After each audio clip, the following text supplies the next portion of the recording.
എല്ലാവർക്കും ആസ്പിയർ മീഡിയയുടെ പുതിയൊരു വീഡിയോയിലേക്ക് സ്വാഗതം. ഇന്നു രാത്രി OTT റിലീസ് ചെയ്യുന്ന സിനിമകളെ കുറിച്ചാണ് നമ്മൾ ഈ വീഡിയോയിലൂടെ നോക്കുന്നത്. അതിൽ ആദ്യത്തെ അപ്ഡേറ്റ് റൈഫിൾ ക്ലബ് എന്ന മലയാളം സിനിമയെക്കുറിച്ചാണ്. ഹനുമാൻ കൈൻഡ്, അനുരാഗ് കശ്യപ്, ദിലീഷ് പോത്തൻ, വാണി വിശ്വനാഥ് എന്നിവർ പ്രധാന കഥാപാത്രങ്ങളിലെത്തിയ സിനിമയാണ് റൈഫിൾ ക്ലബ്. തിയേറ്ററുകളിൽ നിന്ന് നല്ലൊരു അഭിപ്രായമാണ് ഈ സിനിമയ്ക്ക് ലഭിച്ചിരുന്നത്. ആക്ഷൻ ഡ്രാമ കാറ്റഗറിയിൽപ്പെട്ട ഈ ഒരു സിനിമ ഇന്നു രാത്രി 12 മണിക്ക് നെറ്റ്ഫ്ലിക്സ് വഴി OTT റിലീസ് ചെയ്യുന്നതാണ്.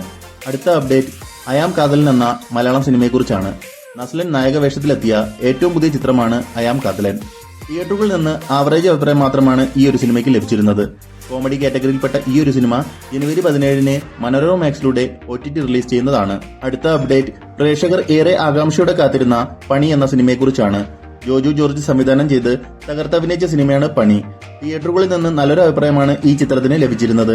ആക്ഷൻ ക്രൈം ത്രില്ലർ കാറ്റഗറിയിൽപ്പെട്ട ഈ ഒരു സിനിമ ഇന്നു രാത്രി 12 മണിക്ക് സോണി ലിവ് വഴി OTT റിലീസ് ചെയ്യുന്നതാണ്. അടുത്ത update once upon a time in Madras എന്ന തമിഴ് മൂവിയെക്കുറിച്ചാണ്. ഭരത് നായകനായി എത്തിയ ഏറ്റവും പുതിയ സിനിമയാണ് once upon a time in Madras. Drama കാറ്റഗറിയിൽപ്പെട്ട ഈ ഒരു സിനിമ തിയേറ്ററുകളിൽ നിന്ന് ആവറേജ് അഭിപ്രായമാണ് നേടിയെടുത്തിരുന്നത്. ഇപ്പോൾ ഈ ഒരു സിനിമ ജനുവരി 17 ആഹാ തമിഴ് OTT പ്ലാറ്റ്ഫോമിലൂടെ സ്ട്രീമിംഗ് ആരംഭിക്കുന്നതാണ്. അടുത്ത അപ്ഡേറ്റ് ഫാമിലി പടം എന്ന തമിഴ് സിനിമയെക്കുറിച്ചാണ്. ഉദയ് കാർത്തിക്, വിവേക് പ്രസന്ന എന്നിവർ കേന്ദ്ര കഥാപാത്രങ്ങളായി എത്തിയ ഏറ്റവും പുതിയ സിനിമയാണ് ഫാമിലി പടം. തിയേറ്ററുകളിൽ പരാജയപ്പെട്ട ഈ ഒരു കോമഡി ചിത്രം ഇപ്പോൾ ആഹാ തമിഴ് OTT പ്ലാറ്റ്ഫോം വഴി സ്ട്രീമിംഗ് ആരംഭിച്ചിരിക്കുകയാണ്. അവസാനത്തെ അപ്ഡേറ്റ് മോഹൻലാൽ ആദ്യമായി സംവിധാനം ചെയ്ത് അഭിനയിച്ച ചിത്രമാണ് ബറോസ്. ആക്ഷൻ അഡ്വഞ്ചർ ഫാന്റസി കാറ്റഗറിയിൽപ്പെട്ട ഈ ഒരു മൂവി 3Dയിലാണ് തിയേറ്ററുകളിൽ എത്തിയത്.